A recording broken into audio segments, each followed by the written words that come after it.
very nice together with Sam Yap. Sam, welcome to the show. Thank you for being punctual. Thank you for being early.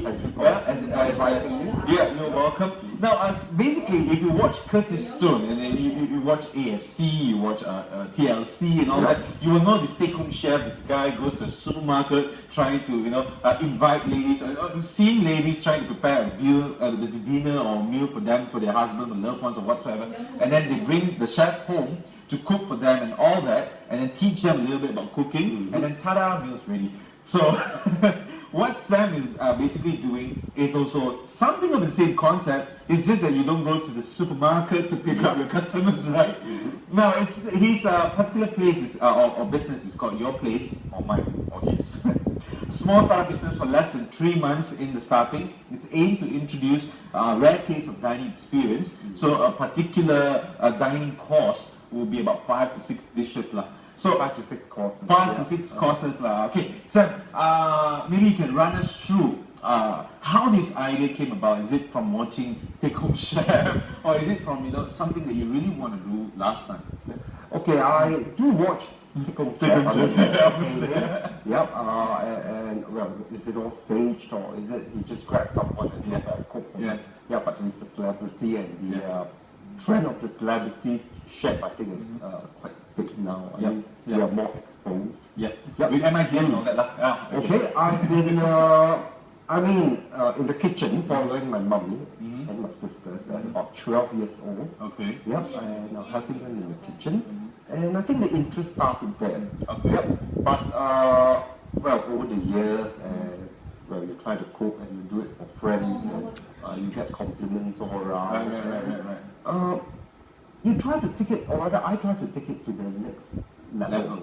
Okay. And cooking is one of those things where I think you never stop learning. True. And with the advent of the internet, you could almost learn anything that you want.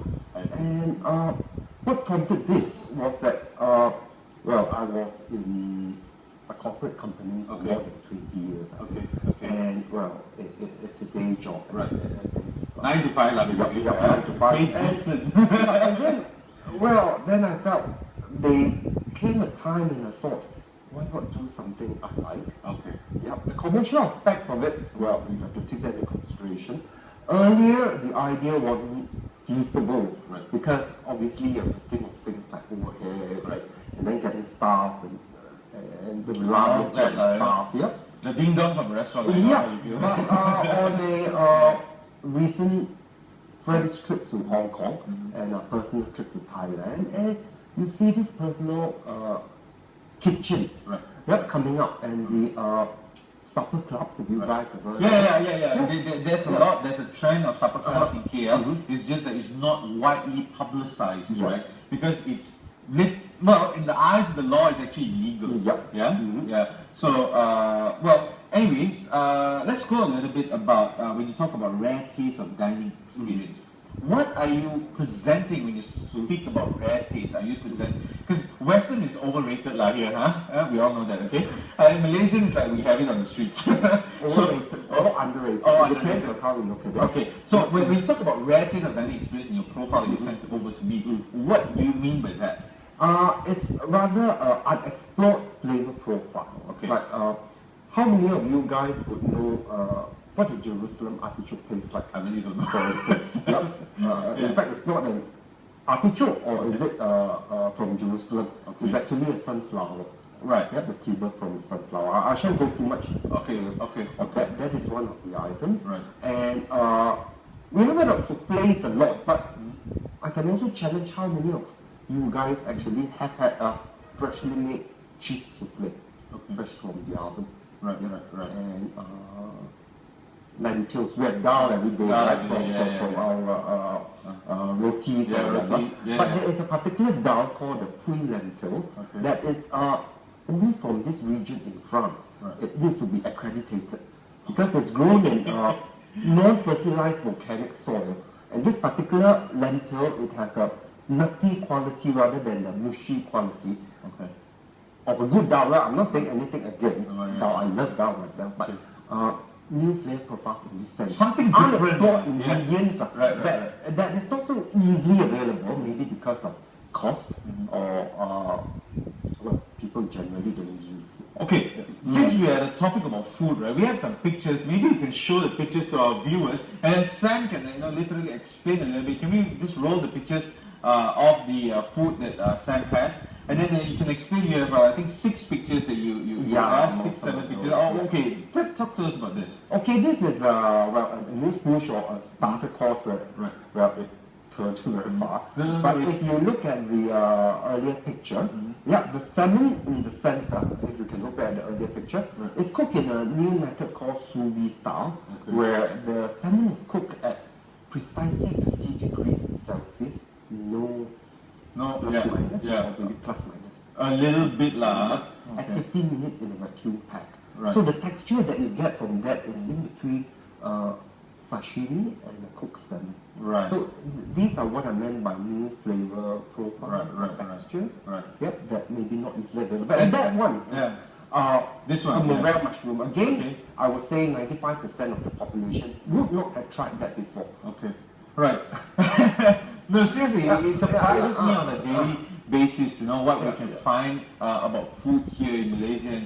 And you're bringing in all these, so it's not exotic, but it's non-commercial flavors into our dining experience. But, how about using, I don't know, what's your opinion about using things like saffron, things like, I don't know, what's this biji thing called? I cannot remember what is the name. Some of the world's most expensive food and all that, right? Would you be incorporating that into some of your dishes and all that, just to enjoy those kind of delicacy? I'm just wondering. Well, I have at least 5 bottles of saffrons in my fridge, because saffrons also do not keep well. Right. Yep, and where it came from also makes a big difference. Correct. Am I allowed to say that in certain countries they can sell it to you as saffron, but actually it's not, because there's no real smell of it. Right. The best saffron in the world comes from Spain. Right. Yeah, but we get pretty decent ones from Iran and Turkey. Right. Yep. So yes. Right. These are the ingredients that I use very commonly. And vanilla pots, And your menus, right, are catered towards the customers, or is it prepared or pre-ready? Like, okay, these are the menus that I have, and these are the only ones that Okay. The first thing I would ask the customer would be, what is your dietary restrictions? Yep. So after I got that info, then I will tailor a menu for you. Yeah. And well, in most cases, I would advise open yourself up to try these things. Right. Yep. So each time a customer comes and leaves, I would have their information in my database. Right. So if they choose to repeat, it's basically all new dishes again, unless they want to request for a repeat. Right. Yeah. So well, maybe it's like more of a taste test first, and then customers get to know, acquainted with you and all that. So when they say that, okay, I want the 6-course meal, right? They come. So how's the process? Run us through the whole process. Once they choose their meals and all that, what do you do next? Okay, so I plan for the meal. I mean, things do not happen by themselves. Of course, planning. Yep. For instance, if I give a sample, you have a tasting menu of, let's say, 3 different types of seafood, and these seafood are catered to stimulate your taste buds. Right. Yep. That means nothing too creamy, nothing. Something very neutral, something light. Yeah. For instance, ceviche, Peruvian raw fish dish. I know that. Yeah. We like all of that. I soften it with a bit of orange juice. To make it more rounded flavor. And then I have paprika screed, for instance, and then where you see the salmon there, and the freshest prawn you ever find. I go to the market at before 6:30. Basically, my fish so that one will be a starter. Right. Then you have a soup created from homemade chicken stock, of course, and well, my latest is Jerusalem artichoke. A new flavor. And then after that you have a tasting, like a piece of fish or meat done in a different manner to give you different textures. That's 3 already. And then the main course. Well, main course, you could have a flank steak, which is not easily available because it's a tough cut to cook. but I put it in my water immersion machine for 48 hours before I pan sear it, so you get the tenderness. Yep, I have my supplier for Spanish meats, for the Iberico meat. Yep, so and then you have a dessert. The dessert is made from scratch with homemade ice creams. New tasting profiles are like lavender, blueberries, or I'm trying. I was inspired by my recent trip to Singapore by ice cream called salted egg yolk ice cream.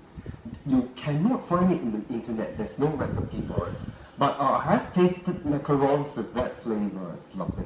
So I shall experiment and they'll be part of my... And that's a 5-course meal that you can have with Sam Yap. Sam, just before we go, running through what we said earlier on TV, right? Somebody has to do the cleaning, right? Usually there is a person from the customer side to be helping you out. If that's not the case, what happens? I mean, you guys, how do you guys go around this? Yeah, generally when I go to a customer's place, we would leave the kitchen the way it was when it came. Right. And if people have, for example, I'm just saying, and since you said that we'll leave the kitchen as it is, what if, okay, they're worried about who's Sam Yap, why is he coming to my house, is there a stranger cooking in my kitchen? And some people are not comfortable with that. How do you go about this? First, it's they have to know a little bit of myself, my reputation.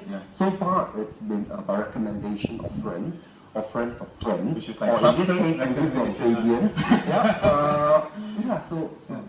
Right, so basically you don't really have much of an issue of somebody from the internet just saying that, hey Sam, I just stumbled upon your food, I was thinking, I was reading about you, and you sound interesting, could we maybe meet up and talk about it? Yeah, we can talk about it. And you can go through, send an email to my email address. Well, the name of my place is your place of mine. So the address of my email is your choice with $ZZZ. Okay, your choice at gmail.com. Or if you have a Facebook page, maybe you can let us know. There is a Facebook page. It's just facebook.com/your, which is place of mine. Oh, you are place of mine. There you go. That's the Facebook link. Yeah, that's the Facebook link that you can actually, maybe visit Sam, take a look at his food, his cuisine, maybe ask previous customers what they ate before, right? Not who they are, but what they ate before, right? Sam, thank you very much for coming in this morning. Thank you for sharing those pictures with us, these beautiful pictures. And thank you very much for watching Wednesday's edition of Bernama today. Tomorrow we have Jeff Random and Elaine Abdullah, of course, with you, sharing with you about the local news and all that. And at 10 o'clock, we're going to have the Malay news up next, right here on Bernama TV.